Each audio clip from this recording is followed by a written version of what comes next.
We begin this episode with Jacaerys Velaryon meeting with Cregan Stark, the current Lord of the North in the time period. And I must say, it was awesome to see Winterfell again and to meet this ancient member of the Stark family. In this scene, Cregan educated Jacaerys on why the Night's Watch was formed, and also why the wall was built so many years ago after the First Long Night. Cregan promised to supply 2,000 soldiers to support Rhaenyra's claim to the throne. Their conversation was interrupted by the arrival of a raven from Dragonstone. Obviously, we as the viewers know this is news about Lucerys' death. Suddenly, we cut to Princess Rhaenys arriving at Dragonstone after guarding hundreds of miles of the Velaryon stronghold. She and Meleys looks physically exhausted. However, before she even enters the castle, Daemon comes out armed and ready for war.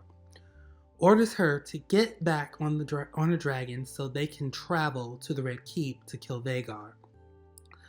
Rhaenys refuses to follow Daemon's orders and calmly reminds him that he was not the queen or the king. After questioning Rhaenyra's whereabouts, Daemon expressed his frustration with Rhaenyra's lack of action to Lucerys' death. Rhaenys tells Daemon to allow her to grieve and shares that she didn't believe her own daughter's death until she saw the remains. Suddenly, we see Rhaenyra at Shipbreaker's Bay, sadly looking out into the ocean. It looks like she's been looking for the remains of Lucerys all day. Corlys, the sea snake, meets with a gentleman named Alan at the docks of Driftmark.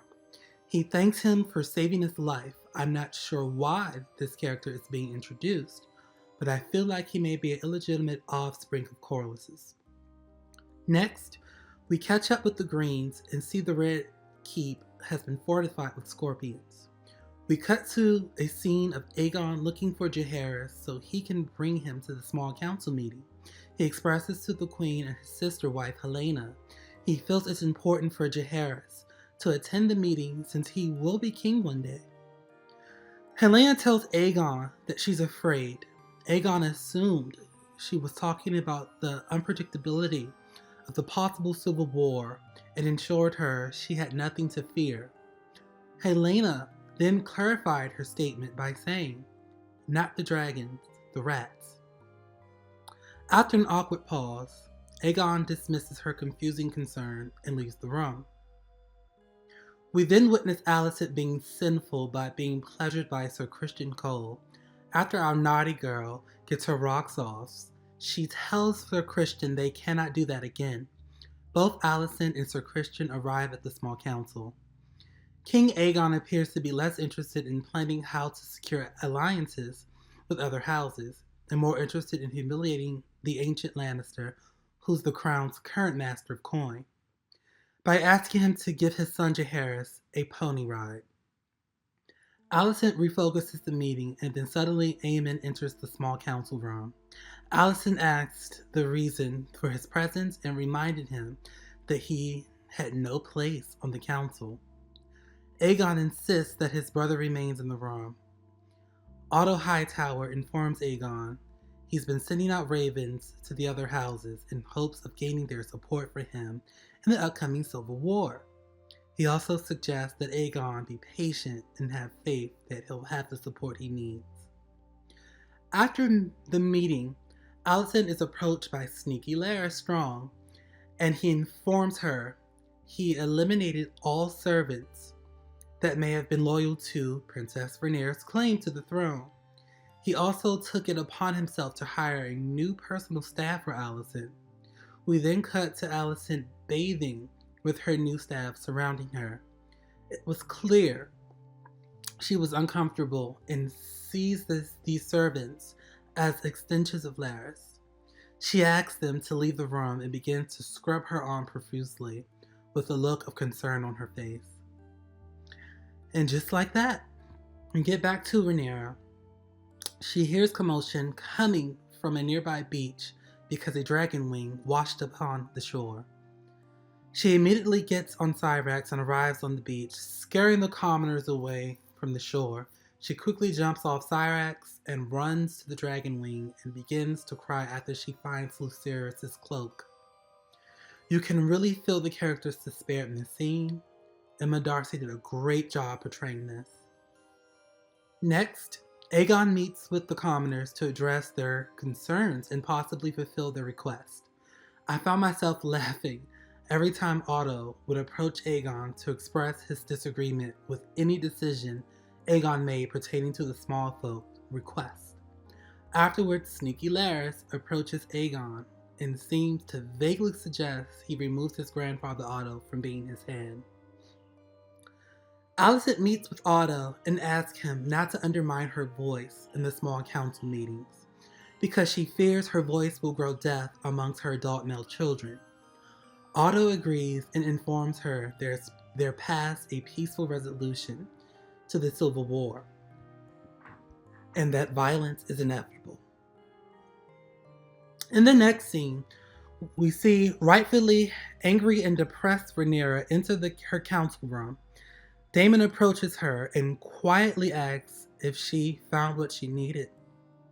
She silently confirms and makes her way around to the head of the table, while members of the council gave her updates on the execution of their plans. Rhaenyra's only response was, "I want Aemon Targaryen." She looks at Daemon as if she silently gave him the green light to kill her half-brother and then leaves the room.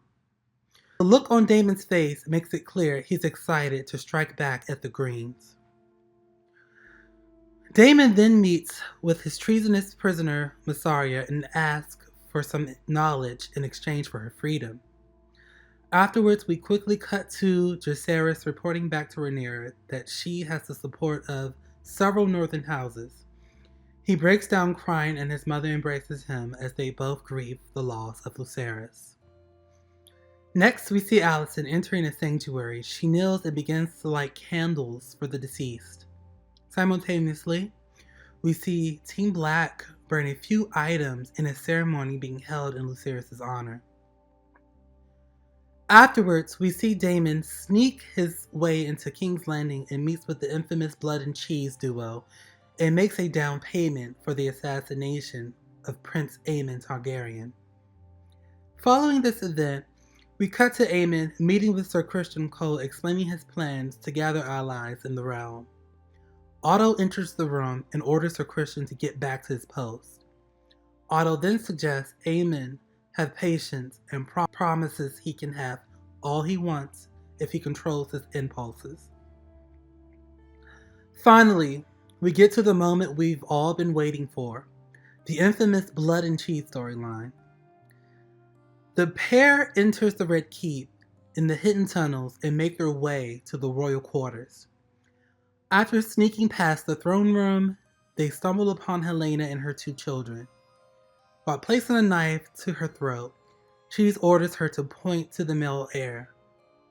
She does what she's told, and the amateur assassins proceeds to decapitate Jaehaera. As Helaena grabs Jaehaera and quickly walks to her mother's room, to no surprise, Alicent and Sir Criston are being physically intimate once again.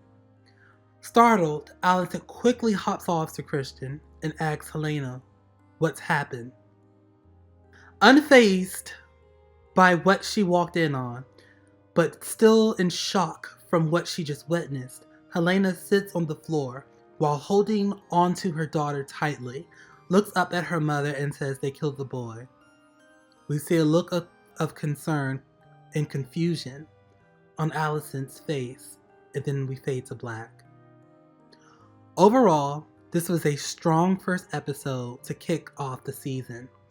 I love that we begin with the aftermath of the season 1 finale. I think the showrunners did a great job continuing to build tension between the two factions of the Targaryen family. It was also awesome seeing both sides make plans to gather allies and play this brutal game of chess. Lastly, ending this episode with the Blood and Cheese event was brilliant because I thought it was a good way to leave the audience wanting more.